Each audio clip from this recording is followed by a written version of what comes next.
오늘의 주요 뉴스입니다. 반세기 만에 추진되는 미국의 유인 달 착륙 프로젝트의 첫 미션인 아르테미스 1호 발사가 우리 시각 오늘 밤 이뤄집니다. 이번 발사에는 사람 대신 마네킹을 태워 달 궤도에 가는데 3년 뒤엔 실제 사람을 달에 착륙시킬 계획입니다. 아르테미스 1호 발사에 쓰이는 우주 발사 시스템 SLS 로켓은 역대 최강으로 평가받습니다. 50여 년 전 처음으로 아폴로를 달에 쏘아 올린 발사체 세턴5 로켓보다 크기는 12m 작지만 성능은 25% 더 향상됐습니다. 코로나19 신규 확진자 증가 추이는 소강 상태로 접어들었지만 위중증 환자가 좀처럼 줄지 않아 피해가 우려되고 있습니다. 위중증 환자 수는 최근 나흘 연속 늘어나며 597명을 기록해 6차 재유행 기간을 포함해 최근 넉 달 만에 최다를 경신했습니다. 정기석 국가감염병 위기대응 자문위원장은 귀국 항공기 탑승 전 외국 현지에서 받는 코로나 PCR이나 신속 항원 검사는 폐지돼야 한다고 밝혔습니다. 입국 전 코로나 검사가 부실하게 이루어지는 경우가 많고 비용 지출도 크다며 입국 직후 24시간 이내 검사로 대체할 것을 정부에 제언했다고 덧붙였습니다. 정부가 추석을 앞두고 과대 포장 집중 단속에 나섭니다. 행정규칙상의 기준보다 제품의 포장이 과다한 경우가 단속 대상인데 위반하면 최대 300만 원의 과태료가 부과됩니다.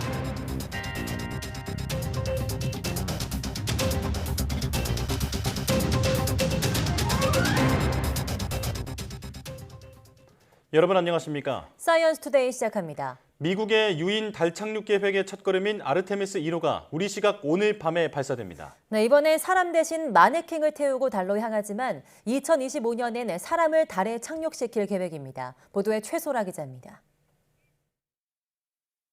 1969년 7월 우주인 3명을 태운 아폴로 11호가 인류 최초로 달에 도착했습니다. 이후 미국은 5차례 더 달에 착륙했고 달 표면을 밟은 사람은 12명으로 늘었습니다. 마지막 유인 달 착륙은 1972년 아폴로 17호를 끝으로 미국은 유인 달 탐사를 중단했습니다.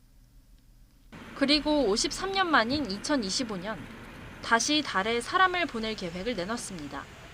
그 첫 발로 오늘 아르테미스 1호를 발사합니다. 이번엔 사람 대신 인형을 태우고 갑니다. 지구에서 최대 45만 킬로미터 떨어진 지점을 돌아 달에 착륙하지 않고 42일간 비행을 거쳐 오는 10월 10일 지구로 귀환합니다. 비행 과정에 문제가 없는지 여부와 나중에 사람이 타게 될 오리온 캡슐이 지구로 진입할 때 발생하는 뜨거운 열에 버틸 수 있는지 등을 점검하게 됩니다. We're going to make it do things that we would never do with a crew on in order to try to make it as safe as possible. 2024년에는 아르테미스 2호가 실제 사람을 태우고 달 상공까지 날아갔다가 착륙은 하지 않고 되돌아옵니다. 2025년에는 아르테미스 3호가 발사되는데 이때는 타고 간 우주인 4명 중 2명이 달 표면에 내려 7일간 탐사 작업을 한 뒤 다시 타고 돌아옵니다. 50여 년 만에 유인 달 탐사를 위한 대장정, 그 첫걸음이 오늘 시작됩니다. YTN 사이언스 최소라입니다. 이번 아르테미스 1호 발사에는 대형 우주 발사 시스템 SLS가 사용됩니다. 50여 년 전 달 착륙선 아폴로를 쏘아 올렸던 세턴5 로켓보다 크기는 작지만 추력은 더 강하다고 하는데요. 이성규 기자가 보도합니다. 미국 나사가 반세기 만에 달에 우주인을 보내는 아르테미스 달 탐사에 쓰일 우주 발사 시스템인 SLS 로켓입니다. SLS 로켓의 높이는 98m로 50여 년 전 인류 최초로 달에 사람을 보낸 세턴5 로켓보다 12m 작습니다.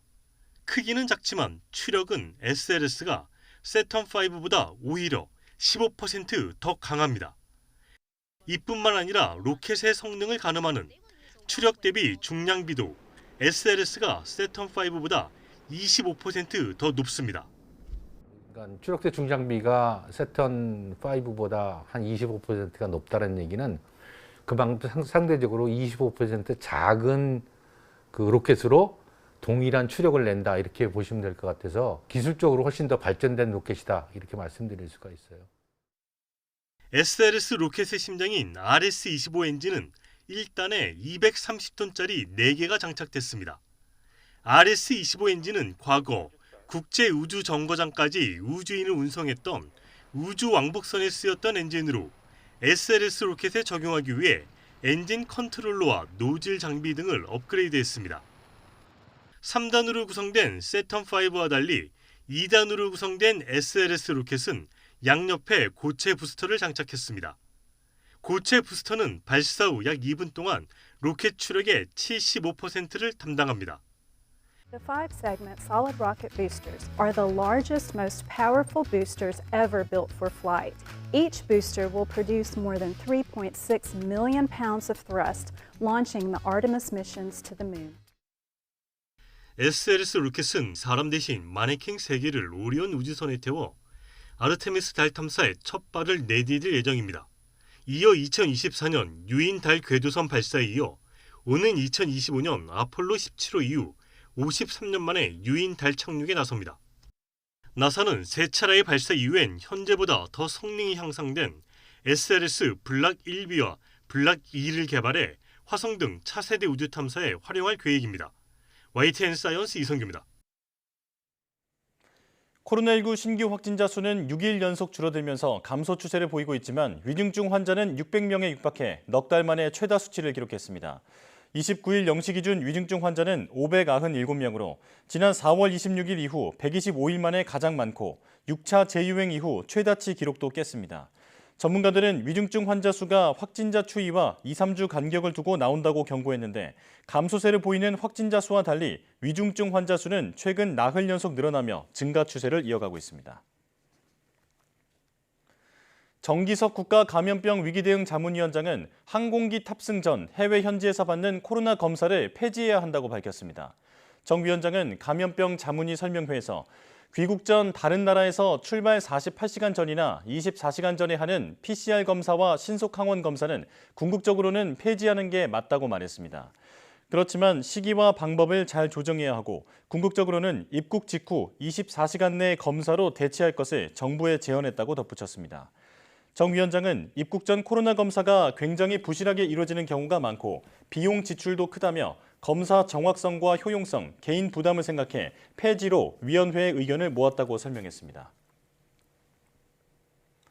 코로나19 확산이 이어지는 가운데 수도권 서해의 작은 섬 주민에 대한 4차 접종이 이뤄지고 있습니다. 방역당국이 직접 배를 타고 찾아가 접종하는데 육지로 나오기도 힘들고 몸도 불편한 고령층이 많아 더 효과적입니다. 김학무 기자입니다. 육지에서 배를 타고 1시간 30분을 달려야 도착하는 섬 육도. 전체 주민 37명이 사는 서해의 작은 섬으로 주민 대부분이 나이 많은 어르신입니다. 배가 도착하는 때에 맞춰 모처럼 마을의 노인 회장이 마이크를 잡았습니다. 코로나 4차 접종 맞을 사람은 지금 모셔서 지금 복귀관에 오셔서 맞으시기 바랍니다. 방송을 들은 주민들이 하나둘 마을 복지회관으로 와 백신 주사를 맞습니다. 접종에 나선 의료진은 안산시 보건소 소속 의사와 간호사 등 모두 3명. 배를 타고 육지로 나가 접종하기 수월하지 않은 어르신들은 고맙기만 합니다. 만약에 이렇게 와 해주시지 않으면 전 육지는 못 나가요. 다리가 안 좋아서요. 오지 않으면 또 못해요. 못 맞아요. 나가면 누가 하나 꼭 데리고 나가야 되고. 안산시가 찾아가는 코로나19 접종에 나선 서해의 섬마을은 모두 3곳. 덕분에 육지에서 먼 풍도와 육도 주민의 90% 이상이 4차 접종을 마쳤습니다. 이번 찾아가는 백신 접종은 섬 지역 어르신들께 접종 편의를 제공하고 코로나19 재확산과 위중증 위험을 낮춰줄 것으로 기대합니다.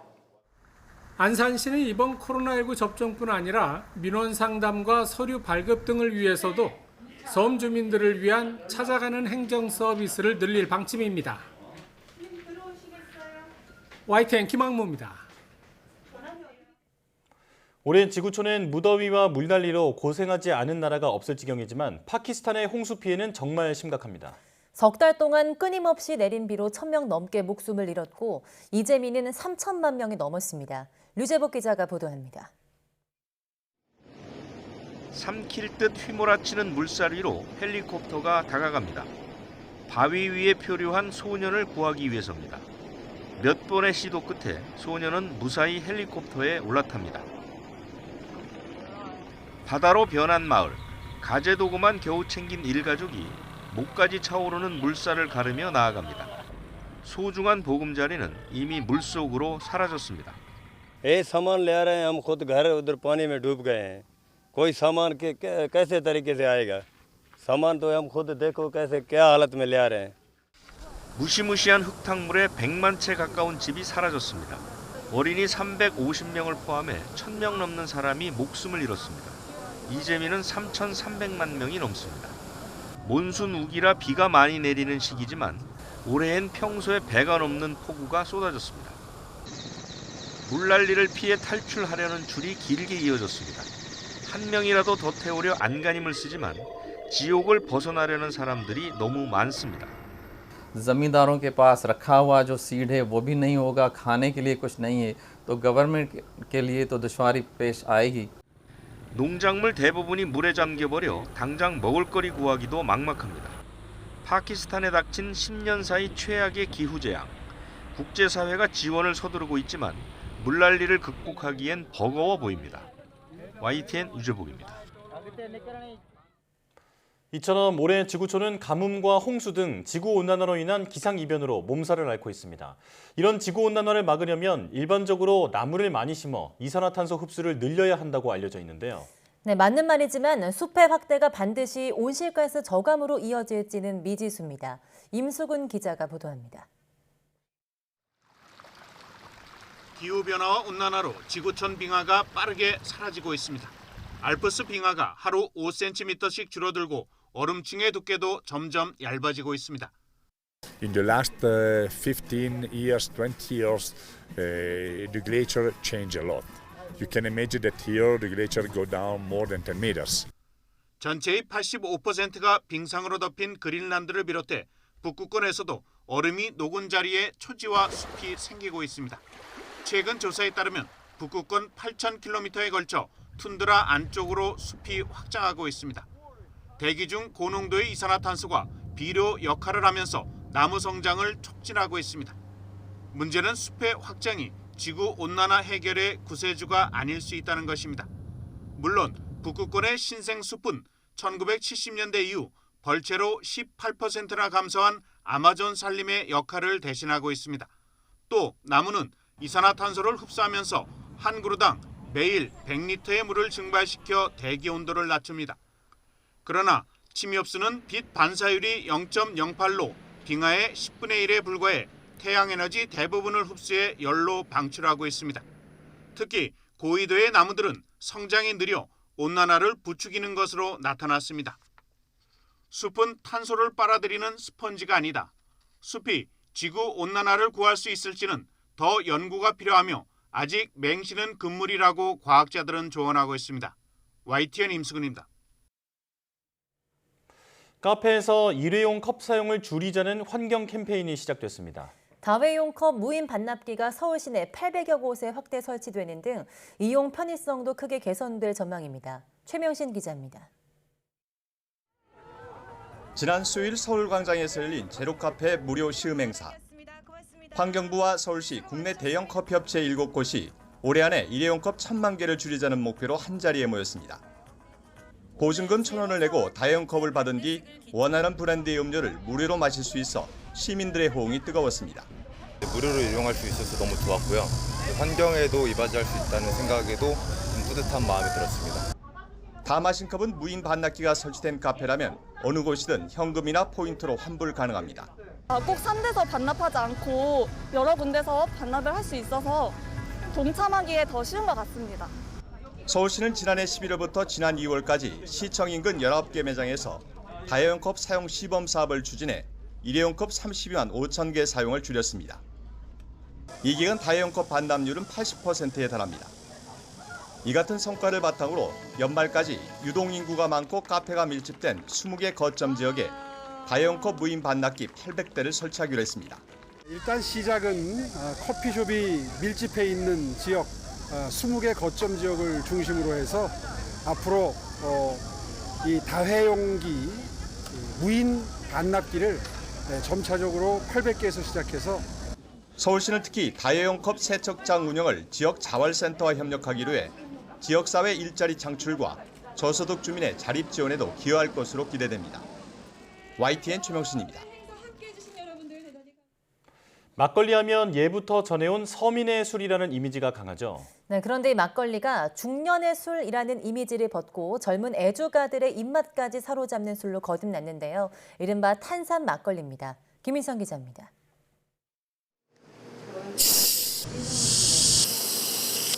병과 뚜껑에 작은 틈을 비집고 나오는 청량감. 탄산음료도 맥주도 아닌 우리 술 막걸리가 내는 소리입니다. 병 속에 넣은 건 100% 국산 쌀과 통밀로 만든 누룩 그리고 효모. 억지로 이산화탄소를 밀어넣지 않아도 톡 쏘는 탄산 축포는 반드시 터집니다. 천연 방식으로 발효를 해서 만들어진 막걸리거든요. 따로 뭐 탄산을 인공적으로 넣는 건 아니고요. 발효할 때 저절로 나오는 게 알코올이랑 탄산이기 때문에 지금의 샴페인 막걸리처럼 지금 만들고 있습니다. 이렇게 생긴 탄산을 잘 가둬놓을 수 있는 특수 처리한 플라스틱 병도 비결입니다. 기다란 병을 타고 순식간에 올라오는 탄산이 마시는 즐거움은 물론 보는 재미까지 줍니다. 단맛은 좀 덜한데 이런 탄산감이 더 강하고요. 또 단맛이 좀 덜하다 보니까 더 건강한 맛이라는 게 많이 느껴졌습니다. 이 탄산 막걸리의 또 다른 매력은 상큼한 신맛입니다. 도수도 6.5도로 높지 않은 데다 무겁고 텁텁한 맛도 덜어내 특히 젊은 층의 입맛을 공략했습니다. 일반 막걸리보다 5배 정도 비싼데도 해마다 10만 병 넘게 팔리고 있습니다. 최근 금리가 높아지고 있어서 우리 농식품 기업들이 많은 어려움을 겪고 계신데요. 저희 한국농업기술진흥원에서는 우수한 기술을 가지고 계신 농식품 기업들이 이제 사업화를 잘 이어나가실 수 있도록 저금리 지원 사업을 앞으로 더 확대해 나갈 예정입니다. 우리 농산물로 빚어낸 술맛에 일본과 홍콩, 싱가포르 등 아시아 국가들의 수출 요청도 이어지고 있습니다. 과거 중년층과 서민의 술로 생각되던 막걸리. 애환을 낭만으로 재해석해 MZ세대에게 훌쩍 다가서고 있습니다. YTN 김민성입니다.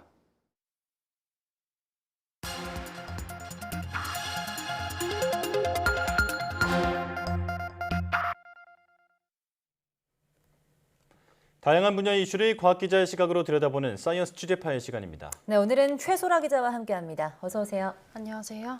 네, 오늘은 어떤 소식을 알아볼까요? 네, 지난 6월에 누리호가 성능검증 위성과 4개의 큐브 위성을 우주로 올려놨잖아요. 네. 큐브 위성들은 지구를 돌면서 지구를 관측하고 있습니다. 이와 같은 지구 관측 위성은 현재 모두 1000여 대가 작동하고 있거든요.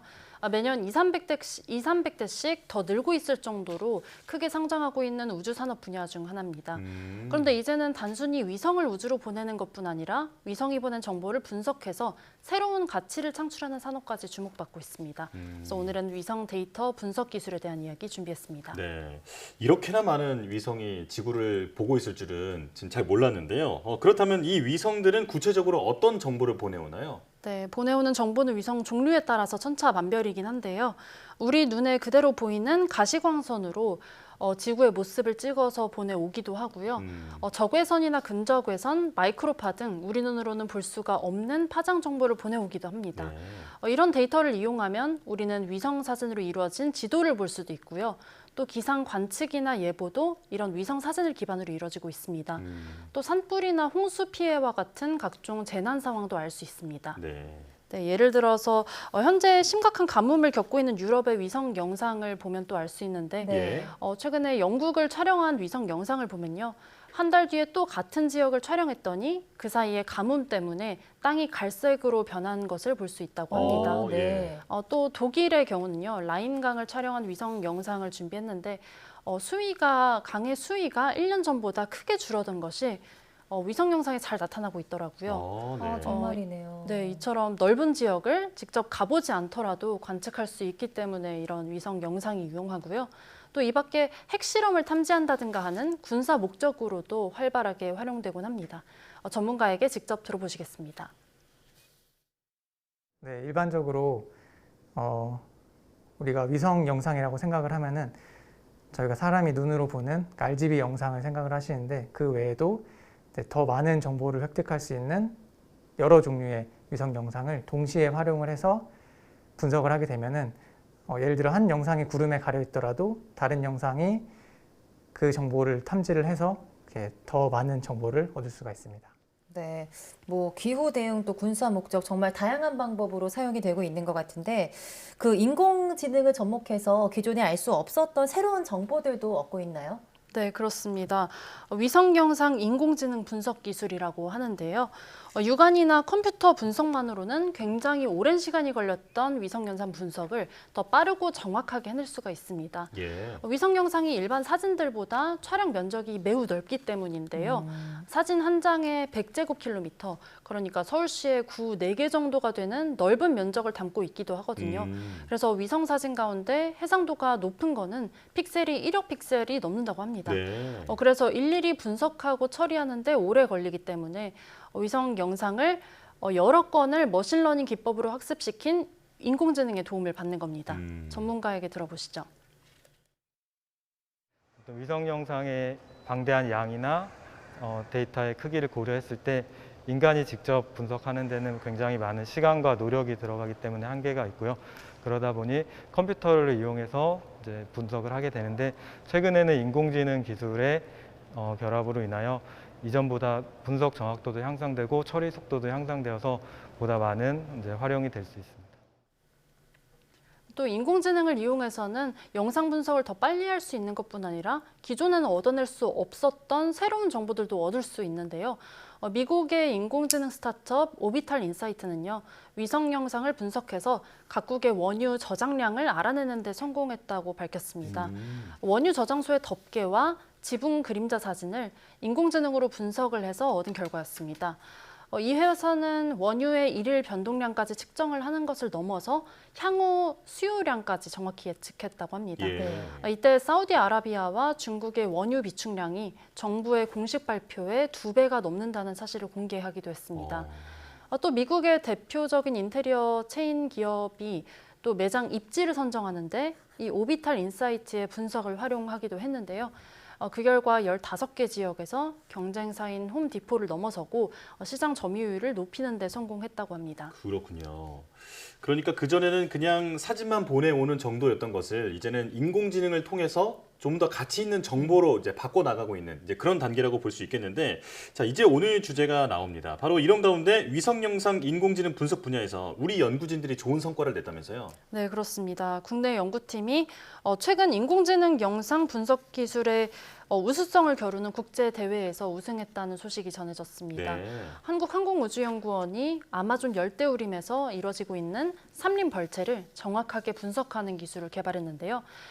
인공지능 분야의 세계 최고 권위 학회인 CVPR이 개최하고 또 MIT 링컨랩이 주관하는 멀티어스 2022 워크숍 산림 벌채 탐지 부문 챌린지에서 1위를 차지한 겁니다. 출품됐던 22개의 알고리즘 가운데서 픽셀의 정확도와 영상의 검출 정밀도도 가장 높았다고 하고요.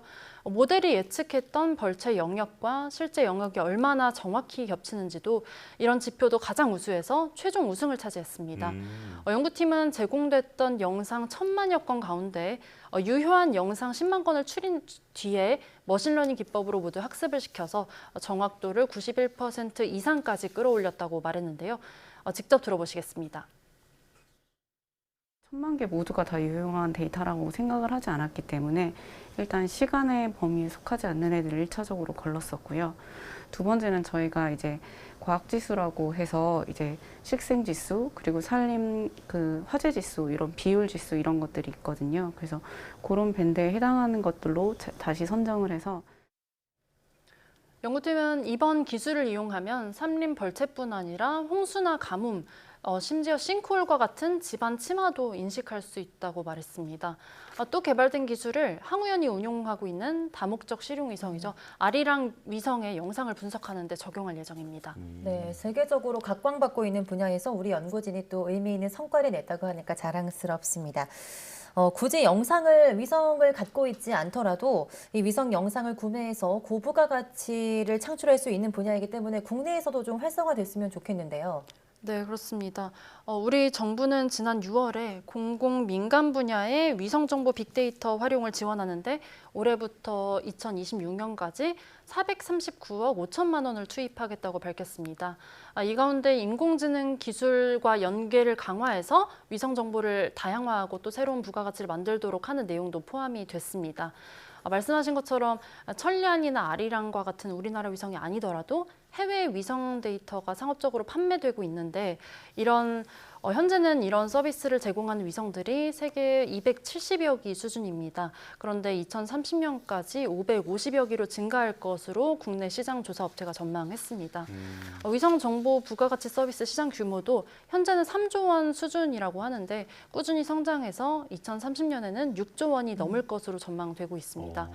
과기정통부는 이 밖에도 여러 위성 영상을 사전에 규격화하도록 처리를 해서 편리하게 활용할 수 있게 하는 시스템을 구축하거나 또 위성 영상의 품질 관리 등도 추진할 예정입니다. 이제까지는 위성 개발 분야의 경쟁력을 확보하기 위해서 힘썼다면 앞으로는 위성 정보 활용을 위해서 투자하겠다는 겁니다. 네. 자, 우리가 우주 강국으로 도약하기 위해서는 어떤 제작 기술뿐 아니라 이런 분석 기술도 꼭 필요한 거잖아요. 앞으로가 더 기대됩니다. 자, 취재 파일 최소라 기자와 함께했습니다. 고맙습니다. 감사합니다.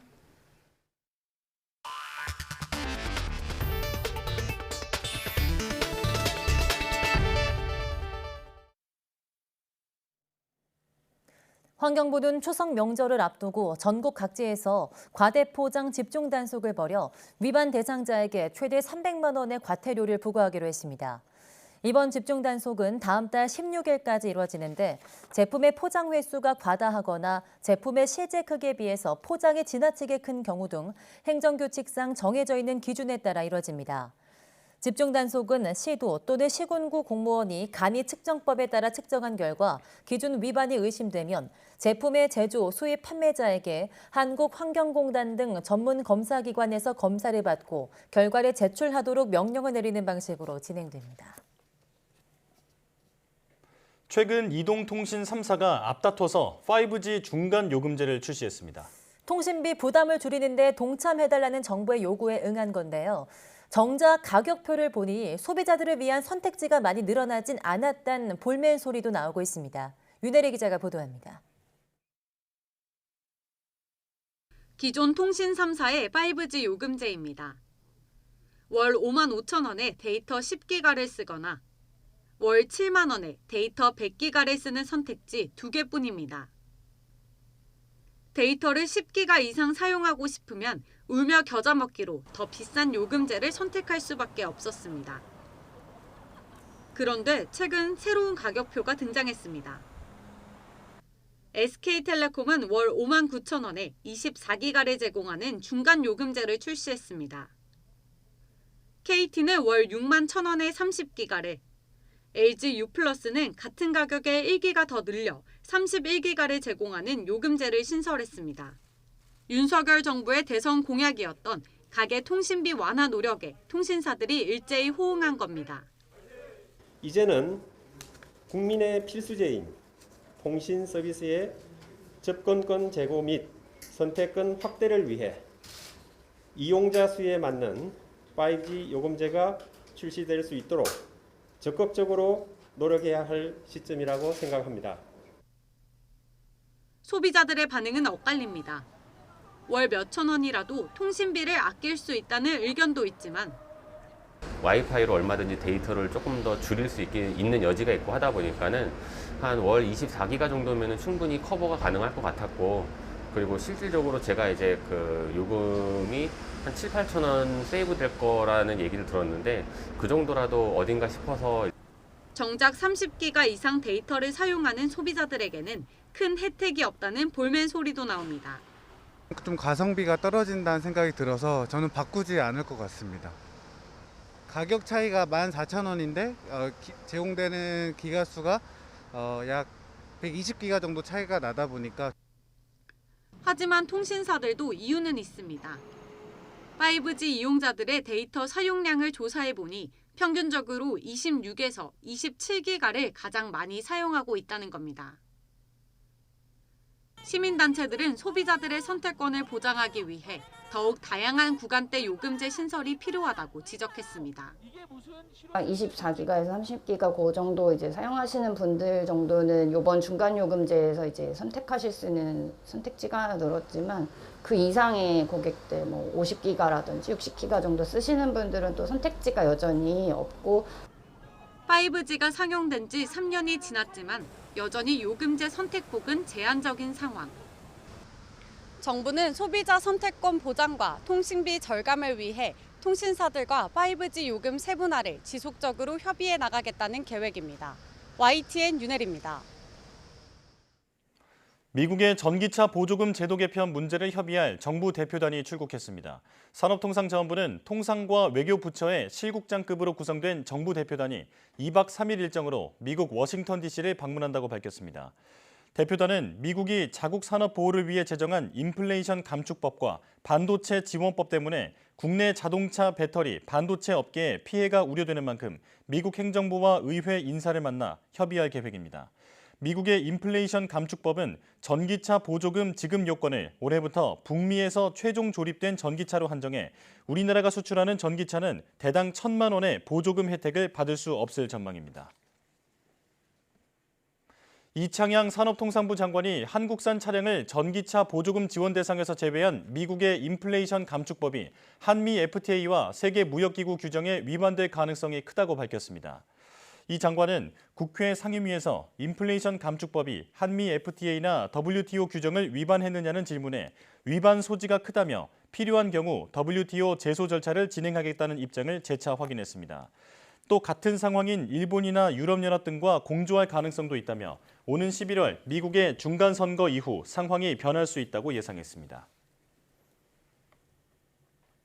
물가를 잡기 위해 당국이 기준금리를 계속 올리고 있지만 실효성에 대한 의문은 여전합니다. 수입 원자재값 급등이 물가 상승의 주요 원인이기 때문에 금리 인상만으로는 한계가 있다는 지적입니다. 박병환 기자입니다. 사상 처음으로 기준금리를 4번 연속 인상한 한국은행 금융통화위원회. 어느덧 기준금리는 연 2.5%까지 올랐습니다. 금리를 계속 높여 물가 상승을 억제하겠다는 겁니다. 금융통화위원회는 물가 안정을 위한 정책 대응을 지속할 필요가 있다고 판단하여 기준금리를 2.25%에서 2.50%로 25bp 인상하기로 결정한 바를 말씀드린 바 있습니다. 시중에 돈이 많이 풀리면 소비가 늘면서 물가는 오르기 마련입니다. 반대로 금리를 올리면 소비와 대출이 줄어 물가 안정에 도움이 됩니다. 하지만 최근 인플레는 수입 원자재값 급등에서 촉발된 만큼 금리 인상만으로 물가 상승을 잡기엔 역부족이란 반론도 만만치 않습니다. 한은에서 컨트롤할 수가 없어요. 뭐 채소 가격이나 뭐 유가라든가 요즘에 또 LNG 가격이 또 오르거든요. 지금 왜냐면 유럽의 천연가스 가격이 오르기 때문에 이런 부분은 뭐 어떻게 할 방법은 없습니다. 기준금리 인상만으로 추가적인 물가 상승을 제어하는 데는 어려움이 있는 것으로 생각되고요. 현재 한미 금리 역전이 진행되면서 우리 통화 가치가 크게 떨어지고 있어서 추가적인 수입 물가 상승 압력 역시 여전한 것으로 생각됩니다. 이에 따라 수입 물가를 잡기 위한 노력이 필요하지만 이는 지정학적 요인과 국제 정세가 뒷받침돼야 실현될 수 있다는 분석이 나오고 있습니다. YTN 박병환입니다. 네, 국제 천연가스 가격이 치솟고 원달러 환율도 급등하면서 도시가스 요금이 또 인상될 것으로 보입니다. 산업통상자원부는 오늘 10월 정산단가 인상 때 도시가스 요금을 올리기로 하고 기획재정부와 인상 수위를 논의하고 있습니다. 산업부는 당초 10월에는 정상단가만 소폭 올릴 예정이었으나 국제 LNG 가격 상승에 따른 손실이 커지자 기준 원료비도 함께 올리기로 방침을 정한 것으로 알려졌습니다. 지난달 LNG 수입 가격은 톤당 1,034.75달러로 지난해보다 108%나 올라 역대 최고치에 근접했으며 최근엔 환율까지 올라 가스요금 인상을 압박하고 있습니다. 이런 가운데 오는 10월에는 전기요금의 기준 연료비가 킬로와트 시당 4.9원씩 오를 예정이어서 에너지 가격 인상에 따른 물가 상승 압박이 커질 전망입니다.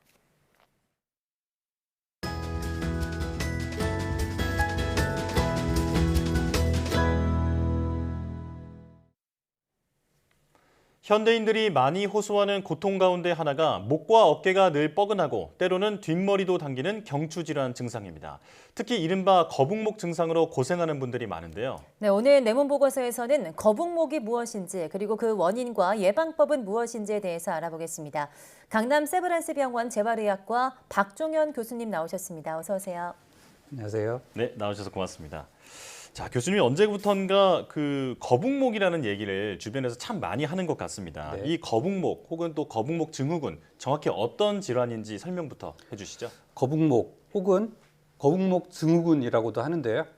영어로 직역하면 터틀넥 신드롬이라고도 합니다. 네. 말 그대로 거북이가 고개를 앞으로 빼고 있는 것처럼 어깨 선보다 머리가 앞쪽으로 나와 있는 상태를 일컫습니다. 이런 상태는 의학적 진단 용어로는 전방 두부 자세라고 하는데요. 네. 포워드 헤드 포스처라고 하는 영어가 오히려 더 쉽게 느껴집니다. 요즘은 길을 가다 보면 스마트폰을 보면서 문자나 SNS를 하고 계신 분들 굉장히 많이 발견할 수 있는데요. 그렇죠. 그 자세가 거북목 자세다라고 생각을 하시면 될 것 같습니다. 문자를 보낼 때의 목 모양이라는 의미로 영어로는 텍스트 넥 신드롬이라는 신조어까지 등장하는 것이 현실입니다. 네. 오늘따라 왠지 자세에 좀 더 신경을 쓰고 방송을 해야 될 것 같은데요. 그러니까요. 이 거북목과 비슷한 일자목이라는 증상도 있는데요. 이 차이가 궁금합니다. 일반적으로 거북목과 일자목은 거의 동의어로 사용을 하고 있습니다. 하지만 조금은 차이가 있는 개념이고요. 네. 방금 말씀드렸듯이 거북목은 머리가 어깨보다 앞쪽으로 나와 있는 자세를 일컫는 그런 용어입니다. 일자목은 영어로는 스트레이트 넥이라고 하는데요. 네. 목의 정상 C자형 커브가 사라지고 일자로 변형된 것을 말합니다. 마치 군인들이 경례를 할 때 목이 뻣뻣하게 되는 모양과 비슷하기 때문에 서구권에서는 밀리터리 렉이라고도 합니다. 네. 다시 한번 말씀드리면 거북목은 자세를 지칭하는 것이고요. 일자목은 경추의 커브가 변형되는 것입니다. 거북목을 유발하는 자세를 취하다 보면 목 앞쪽의 근육들은 긴장이 되고요. 목 뒤편에 있는 근육들은 점점 약해지면서 유연성이 떨어집니다. 그러다 보면 목의 깊은 근육들이 점점 짧아지면서 경추의 각도가 일자로 바뀌게 됩니다. 따라서 거북목이 있는 분들은 대부분 일자목을 동반하게 되고요. 그렇기 때문에 두 용어를 서로 혼용해서 사용하는 것 같습니다. 그렇군요. 그러니까 거북목은 자세를 지칭하는 말이고 그리고 일자목은 경추의 커브가 실제로 변형된 상태를 말한다. 이 부분을 구별해서 기억을 해야겠습니다. 자, 그렇다면 거북목이나 일자목이 그 보기만 안 좋은 게 아니라 실제로 건강을 위협하는 요인이 되나요? 그렇습니다. 혹시 다빈치 다리라는 말 들어보셨나요? 다빈치 다리요? 처음 들어봅니다. 화가이자 건축가인 레오나르도 다빈치가 고안한 그 구조물인데요. 임시로 다리를 만들기 위해서 직선으로 된 나무 막대 여러 개를 곡선, 즉 아치 형태로 연결을 하는 것을 말합니다. 그렇게 연결을 하면 군대가 지나갈 정도의 하중을 버틴다라는 그런 설계입니다. 사람의 척추도 마찬가지인데요. 경추의 경우 C자형의 아치 형태를 유지해야만 머리 무게를 제대로 지탱을 할 수가 있습니다. 아치 형태의 다리의 곡선이 무너지면 다리가 부서지죠. 마찬가지입니다. 일자목이 만들어지면 척추의 퇴행성 변화도 급격하게 진행되게 됩니다. 거북목으로 머리가 앞쪽으로 이동할수록 아니면 고개를 많이 숙일수록 큰 하중이 발생하는데요. 일반적으로 성인 머리 무게는 4에서 5kg 정도 된다고 합니다. 거의 볼링공 무게에 가깝죠. 근데 40도 정도로 고개를 숙이고 스마트폰을 보거나 조작을 하는 그런 동작만으로도 목뼈에는 약 20kg 정도의 무게가 실리게 됩니다. 그렇지 않아도 일자목 때문에 버틸 수 있는 하중, 즉 한계 하중이 줄어들어 있는데 거북목으로 더 많은 충격을 주게 되면 목 주위의 근육은 금방 지치게 되고요. 목 디스크나 관절염, 협착증이 빨리 진행합니다. 네. 그런데 이 거북목 증상이 현대인들이 또 많이 겪고 있다고 하는데요. 그 원인은 무엇으로 봐야 될까요? 건강보험 심사평가원 자료를 기준으로 하면요. 2021년도에 약 250만 명의 환자가 경추 질환으로 진료를 했다고 합니다. 이는 지난 5년 전보다 무려 20% 정도가 증가한 수치인데요. 실제로 제가 진료실에서 봐도 경추 질환으로 오시는 대부분의 환자분들이 거북목 증상을 가지고 있습니다. 저는 이런 원인이 바른 자세를 유지하지 못하는 현대인의 생활 습관이라고 생각하는데요. 스마트폰이 가장 큰 요인 중에 하나일 겁니다. 2009년 말 2010년 정도에 우리나라에 스마트폰이 처음 소개가 되었는데요. 이후 10여 년간 스마트폰 사용하는 시간이 점점점 늘어나서 우리 생활에 없어서는 안 될 그런 물건이 된 것 같습니다. 대부분의 뭐 국가 통계나 여러 통계에서 우리 국민들은 하루에 4시간 이상을 스마트폰과 함께 시간을 보내는 걸로 조사가 되고 있고요. 네. 거기에 노트북이나 컴퓨터 모니터를 보는 시간까지 합쳐지다 보니까 경추 질환의 증가 속도가 무서울 정도입니다. 네. 나쁜 자세가 원인이라고 짚어주셨는데 특히나 스마트폰 사용이 이제 늘어나는 것이 큰 요인이다라는 말도 해주셨습니다. 자, 그렇다면 혹시 거북목 증상이 유전적인 요인도 있나요? 유전적인 요인보다는요. 다시 한번 자세를 강조하고 싶습니다. 네. 부모님들이 좋지 않은 그런 자세를 자주 하시는 분들은 자세히 보면요. 예. 자녀분들도 비슷한 자세를 그쵸. 가지는 경우를 굉장히 많이 봅니다. 네. 어른들이 모범을 보이는 것이 중요할 것 같습니다. 네.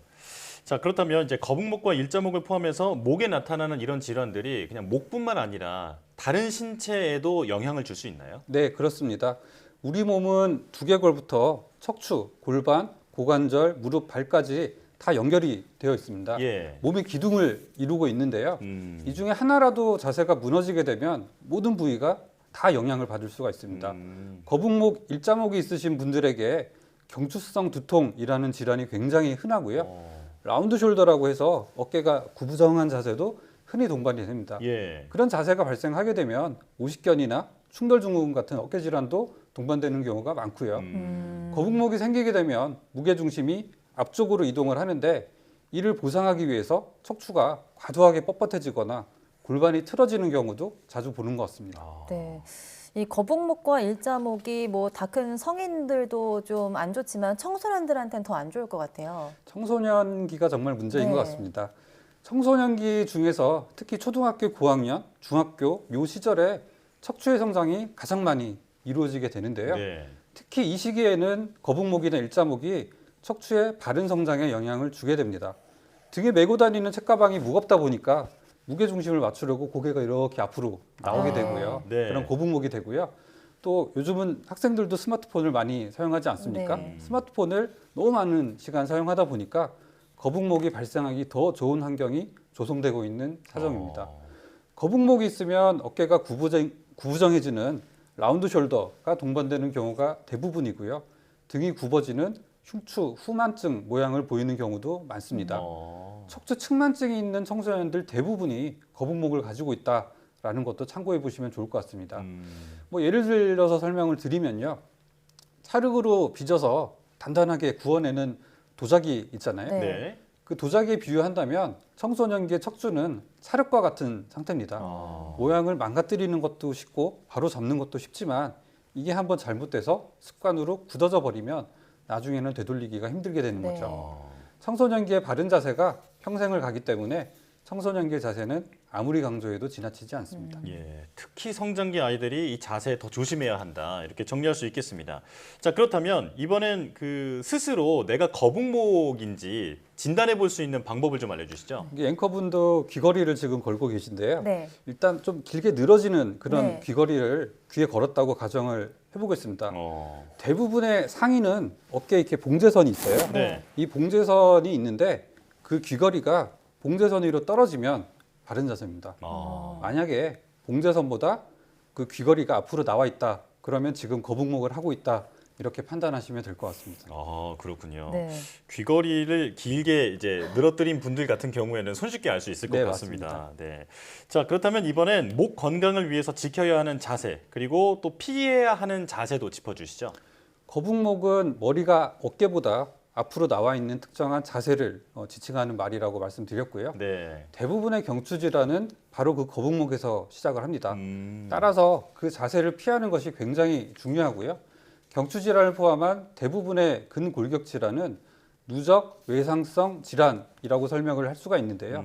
그 질환이 발생하는 것이 작은 충격이 누적되면서 진행하는 만큼 일상생활에서 충격을 조금이라도 줄이는 모든 행동은 의미가 있다라고 말씀드릴 수가 있습니다. 네. 아까 귀걸이가 어깨 봉제선에서 이렇게 떨어지는 것을 진단법이라고 말씀드렸는데요. 네. 사실은 관리법도 동일합니다. 생각나실 때마다 귀걸이가 어깨 봉제선 위에 잘 놓여 있는지를 확인하시고요. 스스로 교정을 하려고 노력을 하시기 바랍니다. 예. 만약에 가족이나 친구, 동료분들이 거북목 자세를 하고 있는 것을 발견하시면 귀걸이라고 외쳐주시면 어떨까 싶습니다. 네, 알겠습니다. 거북목을 예방하는 것도 중요하겠지만 뒤늦게라도 좀 개선시키는 노력도 중요할 것 같은데요. 치료 방법도 궁금하거든요. 네, 누적 외상성 질환이라는 관점에서 보면 손상을 줄이기 위한 원칙은 첫째, 충격의 시간을 줄이셔야 됩니다. 네. 둘째는 충격의 총량을 줄이셔야 됩니다. 시간을 줄이는 것이 힘들다면 충격량을 줄여야 하는데 역시 귀걸이를 외쳐주시는 것이 좋은 방법이 될 것 같습니다. 네. 귀걸이가 봉제선에 오는 동작을 만들도록 모든 생활 습관과 작업 환경을 바꾸는 거죠. 네. 예를 들어서 컴퓨터 모니터가 이렇게 낮게 있으면 아무래도 거북목 자세가 잘 나올 수밖에 없는데요. 네. 귀걸이 봉제선 자세를 잘 되도록 하려고 노력을 하다 보면 모니터를 자연스럽게 높이셔야 그게 자세가 잘 나오게 될 거고요. 스마트폰을 조작하실 때도 귀걸이 봉제선, 귀걸이 자세를 만들도록 노력하시면 됩니다. 그걸 잘 생각하시면 이렇게 팔을 들고 문자를 보내든지 팔꿈치를 책상에 대는 그런 바른 자세가 나올 수밖에 없는 겁니다. 귀걸이 봉제선을 기억하시고 거기에 맞게 자세나 환경을 맞추라, 그렇게 팁을 드리고 싶습니다. 네. 아마 정말 많은 분들이 거북목으로 고생하고 계실 것 같은데요. 정말 귀걸이, 봉제선 잊지 말고 바른 자세를 해주시는 게 좋을 것 같습니다. 강남 세브란스병원 재활의학과 박중현 교수와 함께했습니다. 오늘 말씀 고맙습니다.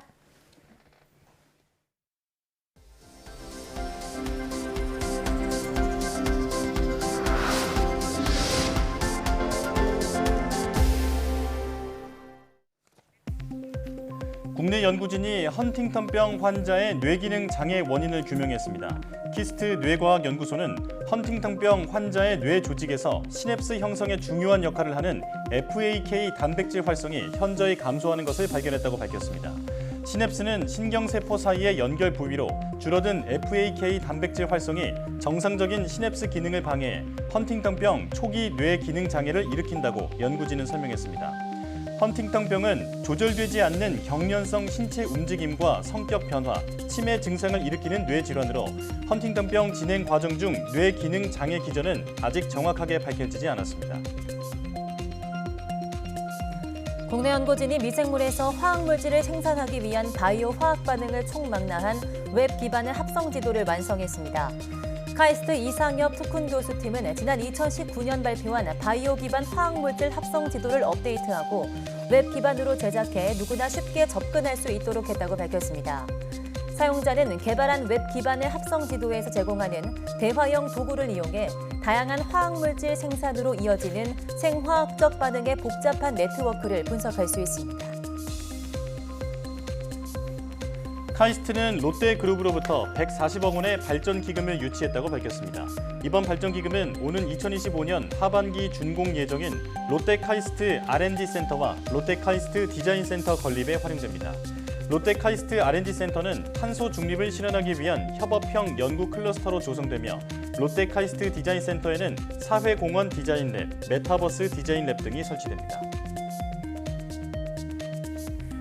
추석맞이 보름달 특별관측 프로그램이 다음 달 9일 국립광주과학관에서 열립니다. 참가자들은 별빛 천문대 1.2m 구경 망원경 등 고성능 청체 망원경으로 보름달을 관측할 수 있으며 달의 지형과 명칭에 대한 설명을 들을 수 있습니다. 프로그램 참가는 광주과학관 홈페이지를 통해 9월 4일까지 신청을 받습니다.